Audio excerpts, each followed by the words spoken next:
वाञ्छकल्पतरुभ्यश्च कृपा सिन्धुभ्यो एव च पतितानां पावनेभ्यो वैष्णवेभ्यो नमो नमो। ॐ तत्सत्। ॐ तत्सत्। ॐ तत्सत्। ॐ तत्सत्। ॐ अखण्डमण्डलाकारं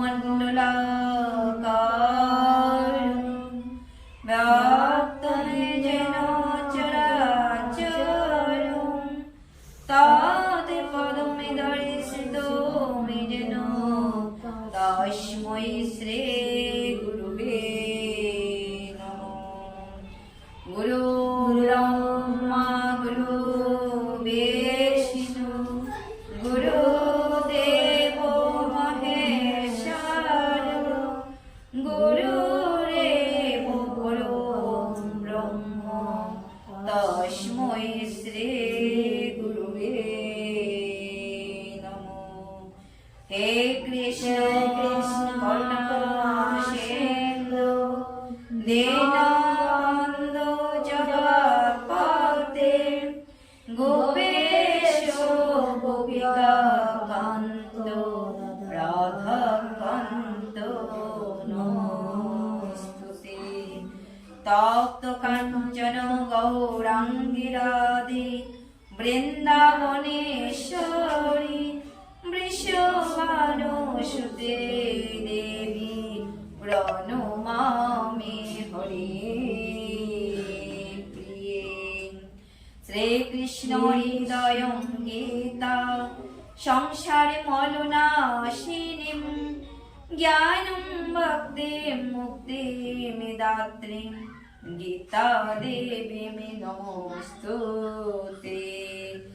जय श्री कृष्ण चैतन्य प्रभु नित्यानंद श्री अद्वैत गदाधर श्रीवासादि गौर भक्तवृंद। हरे कृष्ण कृष्ण कृष्ण हरे हरे हरे राम राम हरे हरे। ঈশ্বর পরম কৃষ্ণ সচ্চিদানন্দ বিগ্রহ নাদি রাধে প্রাণ গোবিন্দ সর্বকারণ কারণ। আজকে যেই ভক্তের গৃহে আমরা উপনীত হতে পেরেছি সেটা প্রাণ গোবিন্দের ইচ্ছার বলে কৃপার বলে তিনি কৃপা করেছেন বলে আমরা সকল ভক্তবৃন্দ আজ এই মধুময় বৃন্দাবন ধামে উপস্থিত হইতে পারি। সর্ব কারণের মূল কারণ হলো ভগবান প্রাণ গোবিন্দ। তাই আমরা সকল ভক্তবৃন্দগণ আজ ভগবানের সন্নিকটে আছি, ভগবানের স্থানে আমরা বসবাস করছি। গোবিন্দের কাছে আমাদের একটাই প্রার্থনা, পাপহং পাপ কর্মাহং পাপ আত্মা পাপ সম্ভব ত্রাহি মাম পুণ্ডরীকাস্য সর্ব পাপ হরহরি। হে দয়াময় দয়াল। ত্রয়োদশ অধ্যায় ক্ষেত্র ক্ষেত্রজ্ঞ বিভাগ যোগ বা প্রকৃতি পুরুষ বিবেক যোগ। অর্জুন উবাচ প্রকৃতিম পুরুষমেচ এব ক্ষেত্রম ক্ষেত্রজ্ঞমেব চ এততি বেদিতু ইচ্ছামি জ্ঞানং জ্ঞেয়ং চ কেশব। শ্রী ভগবান উবাচ ইদং শরীরং কৌন্তেয় ক্ষেত্রমেতি অবিধীয়তে এততি যো বেত্তি ত্বং প্রাহুষ্ক্ষেত্রজ্ঞ ইতি তদ্বিদং। অর্জুন বললেন, হে কেশব, আমি প্রকৃতি পুরুষ ক্ষেত্র ক্ষেত্রজ্ঞ জ্ঞান ও জ্ঞেয় এই সমস্ত তত্ত্ব জানতে ইচ্ছা করি। হরে কৃষ্ণ হরে বল। ভগবান শ্রীকৃষ্ণের নিকট অর্জুনের জানার ইচ্ছা হয়েছে যে অর্জুন ভগবানকে বললেন, হে কেশব, আমি প্রকৃতি কি, পুরুষ কি, ক্ষেত্র কি, ক্ষেত্রজ্ঞ কি, জ্ঞান ও জ্ঞেয় এই সমস্ত তত্ত্ব জানার জন্য আমি কি তোমার কাছে আমার জিজ্ঞাসা বা আমার ইচ্ছা জেগেছি। অর্জুনের সেই প্রশ্নে উত্তরে ভগবান শ্রীকৃষ্ণ অনাদি রাধে প্রাণ গোবিন্দ কি বললেন আমরা তাহা শ্রবণ করব। পরমেশ্বর ভগবান বললেন, হে কৌন্তেয়, কৃষ্ণ এখানে অর্জুনকে কৌন্তেয় নামে সম্বোধন করেছেন কেন? যেহেতু কুন্তির পুত্র হলেন অর্জুন, তাই বলছে হে কৌন্তেয়, এই শরীর ক্ষেত্র নামে অভিহিত। কোন শরীর? আমাদের এই মানব দেহরূপ শরীর একটি ক্ষেত্র নামে অর্থাৎ ক্ষেত নামে অভিহিত, বা আমরা ক্ষেত নামে সেটাকে জানি। যিনি এই শরীরকে জানেন তাকে ক্ষেত্রজ্ঞ বলে, আর যিনি এই দেহ সম্পর্কে জানেন তাকে বলা হয় ক্ষেত্রজ্ঞ। অর্জুন প্রকৃতি, পুরুষ, ক্ষেত্র, ক্ষেত্রজ্ঞ, জ্ঞান ও জ্ঞেয়র বিষয় সম্বন্ধে জানতে আগ্রহী হয়েছিলেন। অর্জুনের জানার বাসনা জেগেছিল, ইচ্ছা জেগেছিল, সেই জন্যই অর্জুনের মনে এখনো প্রশ্ন। কিন্তু সেই যে ইচ্ছা, সেই ইচ্ছা কার মাধ্যমে জাগরিত হয়েছে? ভগবান প্রাণ গোবিন্দের কৃপার ফলে। তিনি যদি কৃপা করতেন না অর্জুনকে, তাহলে অর্জুনের অন্তরে এত তত্ত্ব সম্পর্কে জানার ইচ্ছা জাগরিত হতো না। এই সম্বন্ধে তিনি যখন শ্রীকৃষ্ণকে জিজ্ঞাসা করলেন, তখন শ্রীকৃষ্ণ তাকে বললেন যে এই দেহকে বলা হয় ক্ষেত্র, এবং যিনি এই ক্ষেত্র সম্বন্ধে জ্ঞাত তাকে বলা হয় ক্ষেত্রজ্ঞ। এই দেহ হচ্ছে বদ্ধ জীবের কর্মক্ষেত্র। তো বদ্ধ জীব কারা? আমরাই হলাম বদ্ধ জীব, কারণ আমরা মুক্তির সন্ধান অদ্যাবধি পর্যন্ত আমরা অনুসন্ধান করতে পারিনি। মুক্তির অনুসন্ধান না করতে পারায় আমরাই হলাম বদ্ধ জীব। তো আমাদের কর্মক্ষেত্র হচ্ছে এই দেহরূপ জমি। বদ্ধ জীব মাত্রই জড় জগতের বন্ধনে আবদ্ধ। এই জড় জগৎ হচ্ছে মায়ায় আবদ্ধ, তাই আমরা মায়ায় আবদ্ধ হয়ে আছি। জড়া প্রকৃতির উপরে আধিপত্য করার চেষ্টা করছে। হরি বল, হরি বল। এই যে প্রকৃতি, এই যে জমি, এই সমস্ত স্থাবর বা অস্থাবর জমি, সেই জমির উপরে আজ আমরা কি করছি? আধিপত্য, অর্থাৎ উড়ে এসে আমরা জুড়ে বসেছি। আমরা সেই জমির দখলদার হয়ে জমির মালিক সেজে আছি। আর তাই জড়া প্রকৃতির উপর আধিপত্য করার ক্ষমতা অনুসারে সে একটি কর্মক্ষেত্র প্রাপ্ত হয়। এই জড়া জমির প্রকৃতির উপর যে আমাদের আধিপত্য, সেই আধিপত্যর ক্ষমতা অনুযায়ী আমাদেরকে এক একজনকে এক একটি এই দেহ প্রাপ্ত হতে হয়েছে। সেই কর্মক্ষেত্রটি হচ্ছে তার দেহ। এতে মানব দেহই হোক, পশুই হোক, পাখি হোক, আপন আপন কর্ম অনুযায়ী আমাদের এক একটি দেহ প্রাপ্ত হয়েছে। এই দেহটি কি? দেহটি ইন্দ্রিয়গুলি দিয়ে তৈরি। হরি বল। ইন্দ্রিয় কি কি? চক্ষু, কর্ণ, নাসিকা, জিহ্বা, ত্বক, বাঘ, পানি, পাদ, পায়ু, উপস্থ। এইগুলি হচ্ছে আমাদের ইন্দ্রিয়, জ্ঞান ইন্দ্রিয় এবং কর্ম ইন্দ্রিয়। তৎসঙ্গে মনকে নিয়ে একাদশ ইন্দ্রিয়। বদ্ধজীব ইন্দ্রিয় সুখ ভোগ করতে চায় এবং তার ইন্দ্রিয় সুখ ভোগ করার ক্ষমতা অনুসারে সে একটি শরীর বা কর্মক্ষেত্র প্রাপ্ত হয়। আমাদের ইচ্ছা কি? ইন্দ্রিয় সুখ ভোগ করা। তার মধ্যে যদি কোনো ভক্ত ভগবানের শ্রীচরণে আত্মসমর্পণ করিতে পারিয়াছেন, তাহলে তার ইন্দ্রিয় ভোগ করার যে বাসনা, সেই বাসনা থেকে তিনি ঊর্ধ্ব পথে বা ঊর্ধ্ব স্থানে উঠিতে পারিয়াছেন। কিন্তু ইন্দ্রিয় সুখ ভোগ করার ক্ষমতা অনুসারে সে একটি শরীর বা কর্মক্ষেত্র প্রাপ্ত হয়। তাই শরীরকে বলা হয় ক্ষেত্র বা ক্ষেত বা জমি। বদ্ধ জীবের কর্ম করার ক্ষেত্র, আমাদের কর্ম করার ক্ষেত্রই হলো এই দেহটি। যে ব্যক্তি তার দেহের প্রকৃত অবস্থা সম্বন্ধে জ্ঞাত তাকে বলা হয় ক্ষেত্রজ্ঞ। এখন যে বা যিনি এই দেহের সম্পূর্ণ সম্পর্কে জ্ঞান আছে, ধারণা আছে, তিনি হলো ক্ষেত্রজ্ঞ। ক্ষেত্র ও ক্ষেত্রজ্ঞ, দেহ ও দেহের জ্ঞাতা, এদের পার্থক্য বুঝতে পারা নয়। যে কেউ বিবেচনা করে দেখতে পারেন যে শৈশব থেকে বার্ধক্য পর্যন্ত তার দেহে কত পরিবর্তন দেখা দিয়েছে।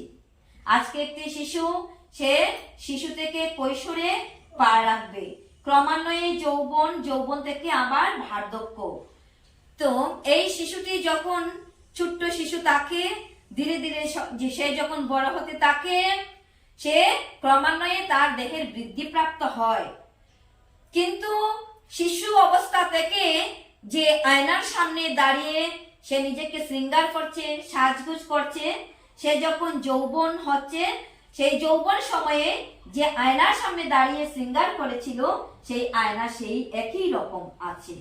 কিন্তু তার অবস্থা কি, সে ক্রমান্বয়ে ধীরে ধীরে বাড়তে চলেছে, তার বৃদ্ধি প্রাপ্ত হচ্ছে। বৃদ্ধি পাওয়ার পরে আবার ক্রমান্বয়ে তার বার্ধক্য দশা। তাই যে কেউ অনুভব করলে বুঝতে পারে যে শৈশব থেকে বার্ধক্য পর্যন্ত তার দেহের কতটা পরিবর্তন হয়েছে। কিন্তু তবুও দেহের যে দেহি, তার কোনো পরিবর্তন হয় না। হরে কৃষ্ণ। তাহলে দেহের দেহি বলতে আত্মাকে বুঝাইতেছে। কোন আত্মা? জীবাত্মা। যে যে দেহের মধ্যে যে জীবাত্মা আছে, সেই জীবাত্মা সেই দেহের কবর তিনি জানেন, সেই কবর তিনি রাখেন। তাই দেহের দেহির কখনো পরিবর্তন হয় না, শুধু এই জড় দেহের পরিবর্তন হতে থাকে, আর দেহের দেহির পরিবর্তন হয় না। এই দেহের দেহি শুধু এই নিজের ক্ষেত্রে বা নিজের জমির হিসাবটাই বলতে পারে, কিন্তু আরেকজনের দেহের কবর সে বলতে পারে না। কে বলতে পারে? যিনি পরমাত্মা রূপী ভগবান সকল জীবে বিরাজমান, তিনি শুধু সকল জীবের কবর বলিতে পারেন। ভগবত গীতার প্রথম দিকে বর্ণনা করা হয়েছে দেহেনস্মিন, অর্থাৎ দেহের দেহি আছে, এবং দেহ কুমার থেকে যৌবন, যৌবন থেকে বার্ধক্যে পরিবর্তন হচ্ছে। যে ব্যক্তি এই দেহের মালিক, তিনি জানেন যে দেহের পরিবর্তন হচ্ছে। দেহের এই মালিকই হচ্ছেন ক্ষেত্রজ্ঞ। ক্ষেত বা ক্ষেতের মালিক হচ্ছেন সেই যিনি দেহের দেহি বা জীবাত্মা, যিনি, তিনি। কখনো আমরা মনে করে থাকি যে আমি খুব সুখী, আমি একজন পুরুষ, আমি একজন মহিলা, বা একটি কুকুর বলে সে একটি কুকুর, একটি বিড়াল জানে যে সে একটি বিড়াল। এগুলি হচ্ছে ক্ষেত্রজ্ঞের দেহগত উপাধি। হরিবল। এটা হচ্ছে ক্ষেত্রজ্ঞের দেহগত উপাধি, যে সে একটি বিড়াল, একজন মানুষ, একজন পুরুষ, কিন্তু ক্ষেত্রজ্ঞ দেহ থেকে ভিন্ন। হরিবল। আত্মা, জীবাত্মা এই দেহ থেকে তিনি আলাদা বা ভিন্ন।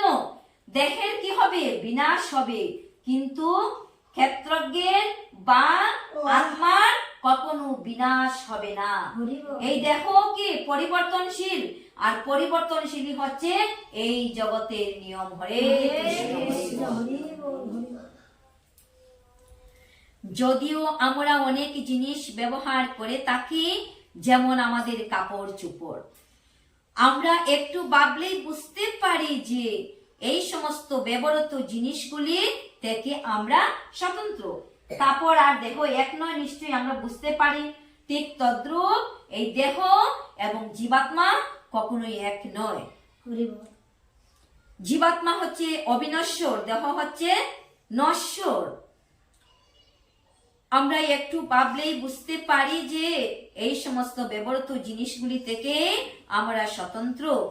তেমনি একটু চিন্তা করার ফলে আমরা বুঝতে পারি যে আমাদের দেহ থেকে আমরা স্বতন্ত্র। দেহের মালিক আমি, তুমি অথবা যে কেউই হচ্ছি ক্ষেত্রজ্ঞ, এবং দেহটিকে বলা হয় ক্ষেত্র বা কর্মক্ষেত্র। হরে কৃষ্ণ। হরে কৃষ্ণ। বর্ণিত হয়েছে যে সর্ব অবস্থাতেই অধীন তত্ত্ব, কিন্তু ভগবানকে ভুলে যাওয়ার ফলে তারা দুঃখ কষ্ট ভোগ করছে। হরে কৃষ্ণ। হরে কৃষ্ণ। আমরা ভগবান প্রাণ গোবিন্দকে ভুলে গেছি যে আমরা হচ্ছি জীব আর ভগবান হচ্ছে প্রভু, আমরা হচ্ছি প্রভুর দাস বা দাসী। এই কথা ভুলে যাওয়ার ফলে আমাদের দৈনন্দিন জীবনে কি হইতেছে? দুঃখ কষ্ট অনুভব হইতেছে। শুভ কর্ম বা সুকৃতির প্রভাবে যখন তাদের চেতনার উন্মেষ হয়, যখন কোনো শুভ কর্মের মাধ্যমে বা আমাদের পূর্বজন্মের সুকৃতির মাধ্যমে কি হয়? চেতনা জাগরিত হয়, তখন আমরা বা আমাদের কি হয়? যখনই চেতনা জাগরিত হয় বা চেতনার উদ্বেগ প্রাপ্ত হয়, তখন তারা আর্ত অর্থাৎ জিজ্ঞাসু ও জ্ঞানী রূপে ভগবানের অনুগামী হয়। তখন আমরা ভগবানকে জানতে ইচ্ছা করে বা জানতে চাই। এখন ত্রয়োদশ অধ্যায় থেকে বর্ণনা করা হচ্ছে জীব কিভাবে জড়জগতের সংস্পর্শে আসে এবং ভগবানের কৃপার প্রভাবে সে কিভাবে কর্ম জ্ঞান ও ভক্তির মাধ্যমে জড়জগতের বন্ধন থেকে মুক্ত হইতে পারে। হরে কৃষ্ণ। হরি বল। এই ত্রয়োদশ অধ্যায়ের কথা হলো জীব কিভাবে জ্ঞান ও তার ভক্তির মাধ্যমে এই জড় জগতে যে আমরা আছি বা এসেছি, এই জড় জগৎ থেকে মায়ার বন্ধন থেকে আমাদের কিভাবে মুক্তি হবে, সেই সমস্ত বিষয়ে এখানে বিশদভাবে ব্যাখ্যা করা হয়েছে। জীব যদিও তার জড় দেহ থেকে সম্পূর্ণভাবে ভিন্ন, তবুও সে তার জড় দেহের সঙ্গে কোনো না কোনোভাবে সম্পর্কিত হয়ে পড়ে। সেই কথা এখানে ব্যাখ্যা করা হয়েছে। হরে কৃষ্ণ। হরি বল। দ্বিতীয় নম্বর শ্লোক পর্যন্ত, এখন তৃতীয় নম্বর শ্লোক। সেই তৃতীয় নম্বর শ্লোক, কেত্রে গমেচো অপিমম ভিদ্যে সরিভু কেত্রে সুভারত কেতিরো কেত্রজ্ঞো জ্ঞানম যতি তৎ জ্ঞানম মতম মম। হে ভারত, এখানে ভগবান কাকে ভারত বলে সম্বোধন করেছেন? অর্জুনকে ভারত নামে সম্বোধন করছেন। শুধু ভারতবর্ষে জন্মগ্রহণ করে বলে নয়, তিনি ভারত বংশীয় সন্তান। তাই বলা হয়েছে, হে ভারত, আমি প্রতিটি দেহের ক্ষেত্রজ্ঞ। জীবাত্মা তার নিজের দেহের ক্ষেত্রজ্ঞ হতে পারে, কিন্তু অন্য শরীর সম্বন্ধে তার কোনো জ্ঞান বা ধারণা নেই। অন্যের শরীর সম্পর্কে তার কোনো ধারণা নেই। যেমন একজন জমিদার, সেই জমিদারের আন্ডারে তার যতটা জমি আছে, পূর্ব পশ্চিম উত্তর দক্ষিণ চতুর্সীমা সেই মালিক জানবেন, কিন্তু অন্য এক জমিদারের চতুর্সীমা সম্পর্কে তিনি কখনোই বলতে পারবেন না। ঠিক তদ্রূপ একই রকম জীবাত্মা এই দেহের সমস্ত কবর বা তিনি জানেন, কোথায় পূর্ব কোথায় পশ্চিম বা সব কিছু বলতে পারবেন, কিন্তু সেই জীবাত্মা আরেকজন দেহের কবর বলতে পারবে না। কিন্তু যিনি পরমাত্মা রূপী ভগবান, তিনি সকল জীবের কবর বলিতে পারেন। পরমেশ্বর ভগবান যিনি পরমাত্মা রূপে প্রত্যেক শরীরে বর্তমান, তিনি সমস্ত শরীর সম্বন্ধে সর্বতোভাবে অবগত। তিনি দেবতা হোক, মানুষ, পশু, কীট, পতঙ্গ, বৃক্ষ, লতা আদি সমস্ত প্রজাতির শরীর সম্বন্ধে সর্বতোভাবে জানেন। এই পৃথিবীতে যত স্থাবর অস্থাবর জমি, বৃক্ষ, জীব যা কিছু আছে সব কিছু সম্পর্কে পরমাত্মা তিনি জ্ঞাত বা উনার জানা আছে। কোন নাগরিক যেমন শুধু তার নিজের জমিটি সম্বন্ধে অবগত, কিন্তু রাজা কেবল তার রাজপ্রাসাদ সম্বন্ধে অবগত নন, তিনি তার রাজ্যের প্রতিটি নাগরিকের সমস্ত সম্পত্তি সম্বন্ধে অবগত। হরে কৃষ্ণ, হরে কৃষ্ণ। ভারতের প্রধানমন্ত্রী প্রতিটি রাজ্যের খবর তিনি বলিতে পারবেন, কিন্তু একজন মুখ্যমন্ত্রী শুধু, যেমন আসামের মুখ্যমন্ত্রী হিমন্ত বিশ্ব শর্মা, তিনি সেই আসাম সম্পর্কে খবর জানেন। আর ভারতের প্রধানমন্ত্রী নরেন্দ্র মোদীজি প্রতিটি রাজ্যের খবর জানেন। হরে কৃষ্ণ, হরে কৃষ্ণ। তেমনি কেউ তার নিজের দেহের মালিক হতে পারেন, কিন্তু পরমেশ্বর ভগবান হচ্ছে সমস্ত শরীরের মালিক। রাজা হচ্ছেন তার রাজ্যের মুখ্য মালিক এবং নাগরিকেরা হচ্ছেন গৌণ মালিক। তেমনি পরমেশ্বর ভগবান হচ্ছেন সমস্ত শরীরের মুখ্য মালিক। দেখো, গঠিত হয় ইন্দ্রিয়গুলি দিয়ে। পূর্বে ইন্দ্রিয়ের নাম আমরা কি করেছি? শ্রবণ করেছি। পরমেশ্বর ভগবান হচ্ছেন ঋষিকেশ, যার অর্থ হচ্ছে সমস্ত ইন্দ্রিয়ের নিয়ন্তা। হরি বল। ঋষিকেশ কেন? তিনি সকল জীবের যে ইন্দ্রিয় আছে সেই ইন্দ্রিয়ের নিয়ন্তা। রাজা যেমন রাজ্যের সমস্ত কার্যকলাপের মুখ্য নিয়ন্তা এবং তার প্রজারা হচ্ছেন গৌণ নিয়ন্তা, তেমনি পরমেশ্বর ভগবান হচ্ছেন সমস্ত ইন্দ্রিয়ের প্রধান নিয়ন্তা। হরে জীবাত্মা কেবল তার নিজের শরীরটির ক্ষেত্রজ্ঞ, আর ভগবান হলেন সমস্ত ক্ষেত্রের ক্ষেত্রজ্ঞ। ক্ষেত্রাণি হি শরীরাণি বীজম চোপি শুভাশুভে তানি বেত্তি সৌযুগাত্মা ততো ক্ষেত্রজ্ঞ উচ্যতে। এই দেহকে বলা হয় ক্ষেত্র বা ক্ষেত্র। এই দেহের মধ্যেই বাস করেন দেহের মালিক। পরমেশ্বর ভগবান এই দেহ ও দেহের মালিক উভয়কেই জানেন। পরমেশ্বর ভগবান সবাইকে জানেন, সবাইকে চিনেন, সবার সম্বন্ধে পরমেশ্বর ভগবান বলিতে পারেন। তাই তাকে সর্বক্ষেত্রের ক্ষেত্রজ্ঞ বলা হয়। এভাবেই কর্মক্ষেত্র, ক্ষেত্রজ্ঞ, পরম ক্ষেত্রজ্ঞের মধ্যে পার্থক্য নিরূপণ করা হয়েছে। দেহের স্বরূপ হয় কি? জীব কৃষ্ণের নিত্য দাস। জীবাত্মার স্বরূপ ও পরমাত্মার স্বরূপ সম্বন্ধে পূর্ণ জ্ঞানকে বৈদিক শাস্ত্রে জ্ঞান বলা হয়েছে। হরে কৃষ্ণ, হরি বল। আমি এখনো অজ্ঞান, তাই আমার সেই পূর্ণ জ্ঞান এখনো জাগরিত হয়নি যে জীবাত্মার স্বরূপ কি, পরমাত্মার স্বরূপ সম্বন্ধে যিনি বা যে ভক্ত পূর্ণ জ্ঞানে জানেন, ওনার সমস্ত বৈদিক শাস্ত্র জ্ঞান আস্বাদন করা হয়ে গেছে। হরি বল। আর সেটি হলো ভগবানের অভিমত। জীবাত্মা এবং পরমাত্মাকে এক, কিন্তু তবুও স্বতন্ত্র বলে বুঝতে পারাটাই হচ্ছে প্রকৃত জ্ঞান। যিনি ক্ষেত্র ও ক্ষেত্রজ্ঞ সম্বন্ধে অবগত নন, তিনি যথার্থ জ্ঞান প্রাপ্ত হননি। প্রকৃতি পুরুষ এবং প্রকৃতি পুরুষের পরম নিয়ন্তা, পরম ক্ষেত্রজ্ঞ ঈশ্বর সম্বন্ধে আমাদের জানতে হবে। এই তিনের বিশেষত্ব সম্বন্ধে বিভ্রান্ত হওয়া উচিত নয়। আমরা অনেক সময় বিভ্রান্ত মনের মধ্যে 7 পা চিন্তা করে ভেবে কোনো কুল পাই না, কিন্তু কি বলা হয়েছে? বিভ্রান্ত হওয়া উচিত নয়। এই জড় জগৎ যা হচ্ছে কর্মক্ষেত্র, তা হচ্ছে প্রকৃতি, আর এর ভোক্তা হচ্ছে জীব।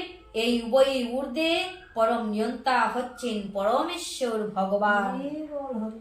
বৈদিক শাস্ত্রে শ্বেতাশ্বতর উপনিষদে বলা হয়েছে ভুক্তা ভুগম প্রেরিতরম চোমতা সর্বম প্রত্যম ত্রিবিদম ব্রহ্মমেদৎ। ব্রহ্মকে তিন ভাবে উপলব্ধি করা যায়। কর্মক্ষেত্র রূপে প্রকৃতি হচ্ছে ব্রহ্ম, জীব ব্রহ্ম, এবং সেই জড় প্রকৃতিকে নিয়ন্ত্রণ করার চেষ্টা করছে, এবং এই উভয়েরই নিয়ন্তা হচ্ছেন ব্রহ্ম, কিন্তু তিনি হচ্ছেন প্রকৃত নিয়ন্তা। হরি বল, হরি বল। ভগবান কৃষ্ণ অর্জুনকে কি বলেছিল? হে অর্জুন, তুমি শুধু ব্রহ্মের ধ্যান করো, ওমের ধ্যান করো। ওমই হচ্ছে পরব্রহ্ম। এই অধ্যায়ে বিশদ ভাবে ব্যাখ্যা করা হবে যে এই দুই ক্ষেত্রজ্ঞের মধ্যে একজন হচ্ছেন ভ্রান্ত। তাহলে ভ্রান্তকে? ভ্রান্ত হচ্ছেন জীবাত্মা, অপরজন হচ্ছেন অভ্রান্ত। একজন ঊর্ধ্বতন এবং অপরজন হচ্ছেন অধস্তন, একজন উপরে একজন নিচে। যারা মনে করে যে এই উভয় ক্ষেত্রজ্ঞই এক এবং অভিন্ন, তারা পরমেশ্বর ভগবানের বিরুদ্ধাচরণ করে। এখানে তিনি অতি স্পষ্টভাবে বলেছেন, আমিও ক্ষেত্রজ্ঞ। রজ্জুকে যে আর সর্প ব্রহ্ম হয়, রজ্জু শব্দের অর্থ হলো রশি, সর্প শব্দের অর্থ হলো সাপ। রশিকে দেখে যদি সাপের মতো মনে হয়, এই কথাই বলছে, রজ্জুকে যার সর্প বলে ভ্রম হয়, তার যথার্থ জ্ঞান নেই। রশিকে সে কি বলছে? সাপ বলছে। ভিন্ন ভিন্ন শরীর আছে এবং সেই সমস্ত শরীরে ভিন্ন ভিন্ন শরীরই বা মালিক আছেন। যেহেতু প্রতিটি স্বতন্ত্র আত্মার এই জড়জগতের উপর আধিপত্য করার ব্যক্তিগত ক্ষমতা আছে, তাই তাদের ভিন্ন ভিন্ন শরীর আছে। কিন্তু পরম নিয়ন্তা রূপে পরমেশ্বর ভগবানও সেই সমস্ত শরীরে বর্তমান। হরে কৃষ্ণ, পরমেশ্বর ভগবান সেই শরীরে বর্তমান আছেন বলে আজ আমরা কি করতে পারছি? ভগবানের নামামৃত এই মুখে উচ্চারণ করতে পারছি। হরি বল।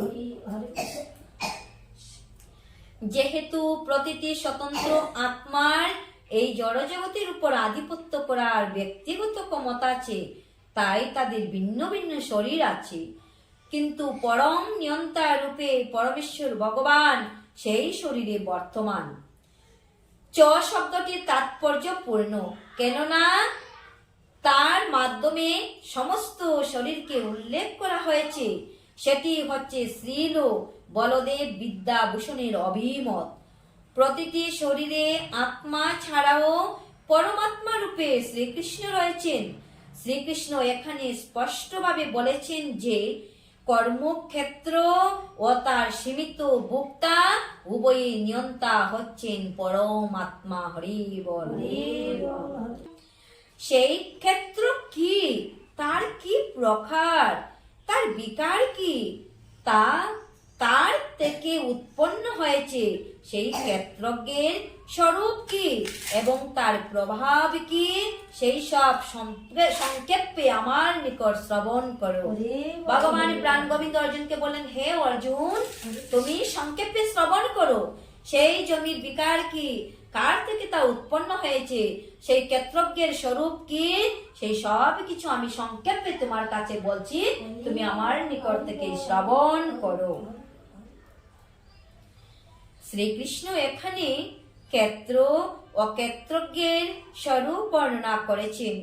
এই শরীর কিভাবে গঠিত হয়েছে, আমাদের সবাকার প্রত্যেকের মানব দেহখানা কিভাবে গঠিত হয়েছে, সেই দেহ গঠনের উপাদানগুলি কি কি, কার নিয়ন্ত্রণাধীনে এই শরীর কাজ করে চলছে। কেউ তো আমাদেরকে চালাচ্ছে, তো কে চালাচ্ছে, কিভাবে তার পরিবর্তন হচ্ছে, কোথা থেকে এই পরিবর্তনগুলি আসছে, তার কারণ কি, তার উদ্দেশ্য কি, প্রতিটি স্বতন্ত্র আত্মার পরম লক্ষ্য কি, প্রতিটি জীবের পরম লক্ষ্য কি, স্বতন্ত্র আত্মার প্রকৃত রূপ কি সেই সম্বন্ধে জানতে হবে। পরমেশ্বর ভগবানের বর্ণনা অনুসারে সরাসরি ভাবে এই ভগবত গীতা উপলব্ধি করতে হবে। বলো কৃষ্ণ প্রীতি প্রেমানন্দে। আমাদের কি করতে হবে? এই ভগবত গীতাকে জানতে হবে, উপলব্ধি করতে হবে। তখন সমস্ত প্রশ্নের উত্তর হৃদয়ঙ্গম করা সম্ভব হবে। হরি বল। অষ্টাদশ অধ্যায় পর্যন্ত যদি আমরা শ্রবণ করিতে পারি, অধ্যয়ন করিতে পারি, তখন আমরা জানতে পারা আমাদের পক্ষে সম্ভব হবে। তখন কি হবে? তখন হৃদয়ঙ্গম করা সম্ভব হবে। কিন্তু আমাদের সতর্ক হতে হবে। সকলের দেহে অবস্থিত পরমেশ্বর ভগবানকে জীবাত্মার সঙ্গে এক বলে যেন মনে করি না। এটা অনেকটা শক্তিমান ও শক্তিহীনকে সমান বলে মনে করাই শামিল। মানে একজনের সঙ্গে যদি আরেকজনকে আমরা তুলনা করি বা সমান মনে করি, তাহলে একজন শক্তিহীন আর একজন শক্তিমান। ৫ম নম্বর শ্লোক। ক্ষেত্র ও ক্ষেত্রজ্ঞের জ্ঞান ঋষিগণ কর্তৃক বিবিধ বেদবাক্যের দ্বারা পৃথক পৃথক ভাবে বর্ণিত হয়েছে। ঋষিগণ এক একজন ঋষি এক এক রকমে কি করেছেন? বর্ণিত করেছেন। বেদান্ত সূত্রে তা বিশেষভাবে যুক্তিযুক্ত সিদ্ধান্ত সহকারে বর্ণিত হয়েছে।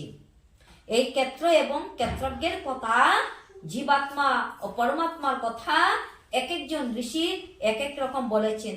যেমন যত মত তত পথ।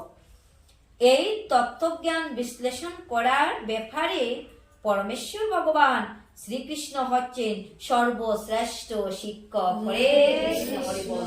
ভগবান হলেন, আমরা হলাম ছাত্র, আর ভগবান হলো শিক্ষক। তবু চিরাচরিত প্রথা অনুসারে পণ্ডিত ও আচার্যরা সর্বদাই পূর্বতন আচার্যদের নজির দিয়ে থাকেন, অর্থাৎ নজর দিয়ে থাকেন, তাদের উপর দৃষ্টি নিক্ষেপ করে থাকেন। আত্মা ও পরমাত্মা সম্পর্কে অত্যন্ত বিতর্কমূলক দ্বৈতবাদ অদ্বৈতবাদ ব্যাখ্যা করতে গিয়ে ভগবান শ্রীকৃষ্ণ সবচেয়ে নির্ভরযোগ্য প্রামাণ্য গ্রন্থ বেদান্ত শাস্ত্রের উল্লেখ করেছেন। প্রথমে তিনি বিভিন্ন ঋষিদের মতের উল্লেখ করেছেন। সমস্ত ঋষিদের মধ্যে বেদান্ত সূত্রের প্রণেতা ব্যাসদেব হচ্ছেন মহর্ষি কৃষ্ণ দ্বৈপায়ন বেদব্যাস। তিনি হলেন ঋষিদের মধ্যে শ্রেষ্ঠ এবং বেদান্ত সূত্রে দ্বৈতবাদকে পূর্ণরূপে ব্যাখ্যা করা হয়েছে। ব্যাসদেবের পিতা পরাশর মুনিও ছিলেন একজন মহর্ষি এবং তার প্রণীত ধর্মশাস্ত্রে তিনি লিখেছেন, অহং ত্বং চ তথানো, আমরা, আপনি, আমি এবং অন্য সমস্ত জীব জড় দেহে থাকলেও জড়াতীত। এখন আমরা আমাদের বিভিন্ন কর্ম অনুসারে জড় জগতের 3টি গুণের মধ্যে পতিত হয়েছে। সেই 3টি গুণ কি কি? সত্যগুণ, রজগুণ, তমগুণ। সেই গুণের মধ্যে আমরা সবাই পতিত হয়েছি। এখন আমরা আমাদের বিভিন্ন কর্ম অনুসারে এই জড় জগতের 3টি গুণের মধ্যে পতিত হয়েছি। তার ফলে কেউ উচ্চ স্তরে আছে, আবার কেউ নিম্ন স্তরে আছেন। হরে কৃষ্ণ, হরে বল। যেমন আমাদের গোসাই পিসি আমাদের মধ্যে সবাকার উচ্চ স্তরে, আর আমরা আছি নিম্ন স্তরে। তো যেমন অজ্ঞানতার ফলে উচ্চ ও নিম্ন প্রকৃতি বিদ্যমান এবং অগণিত জীবের মধ্যে তা প্রকাশিত হচ্ছে। কিন্তু পরমাত্মা যিনি অচ্যুত, অচ্যুত কেন বলা হয়েছে? অচ্যুত যা কখনো নষ্ট হয় না, চ্যুত হয় না, তাই অচ্যুত। পরমাত্মা যিনি, তিনি হলেন অচ্যুত। তিনি কখনোই 3 গুণের দ্বারা কলুষিত, কলুষিত শব্দের অর্থ হলো দূষিত। তিনি কখনোই এই 3 গুণের ভিতরে নন, তিনি 3 গুণের ঊর্ধ্বে। তিনি হচ্ছেন গুণাতীত, ওই ত্রিগুণের ভিতরে নন, তাই তিনি গুণাতীত, গুণের অতীত, সত্য রজ তম গুণের অতীত। তেমনি আদি বেদে, বিশেষ করে কট উপনিষদে আত্মা, পরমাত্মা ও দেহের পার্থক্য নিরূপণ করা হয়েছে। বহু ঋষি এর ব্যাখ্যা করেছেন এবং পরাশর মুনিকে তাদের মধ্যে প্রধান বলে গণ্য করা হয়েছে। যেমন যজুর্বেদের একটি শাখা তৈতরীয় উপনিষদে প্রকৃতি, জীব, সত্তা ও পরম পুরুষোত্তম ভগবানের বর্ণনা দেওয়া হয়েছে। বলো কৃষ্ণ প্রীতি প্রেমানন্দে বল হরি বল। তো আজকে 5 নম্বর শ্লোকে আমরা বিশ্রাম দেব ক্ষেত্র ক্ষেত্রজ্ঞ বিভাগ যুগে। ওম নমো ভগবতে বাসুদেবায়। ওম নমো ভগবতে বাসুদেবায়। ওম নমো ভগবতে বাসুদেবায়। ওম শ্রী শ্রী পরমাত্মনে নমো নমঃ। ওম শ্রী শ্রী পরমাত্মনে নমো নমঃ। অত শ্রীমদ্ ভগবদ গীতা মাহাত্ম্যম। শ্রীমদ্ ভগবদ গীতার মাহাত্ম্যের 18টি গোপন নাম আমরা সবাই আপন আপন কণ্ঠে উচ্চারণ করব। গঙ্গা, গীতা, সাবিত্রী, সীতা, সত্তা, পতিব্রতা, ব্রহ্মাবলী, ব্রহ্মবিদ্যা, ত্রিসন্ধ্যা, মুক্তিগেহিনী, অর্ধমাত্রা, চিদানন্দা, ভবগ্নি, ভ্রান্তিনাশিনী, বেদত্রয়ী, পরানন্দা, তত্ত্বার্থ, জ্ঞান মঞ্জুরি।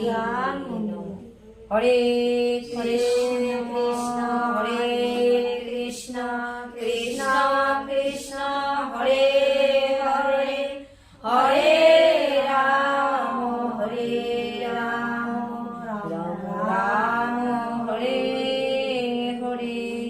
হরে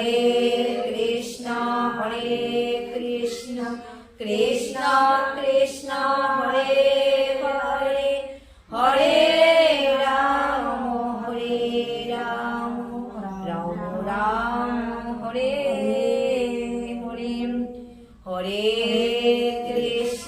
হরে কৃষ্ণ কৃষ্ণ কৃষ্ণ হরে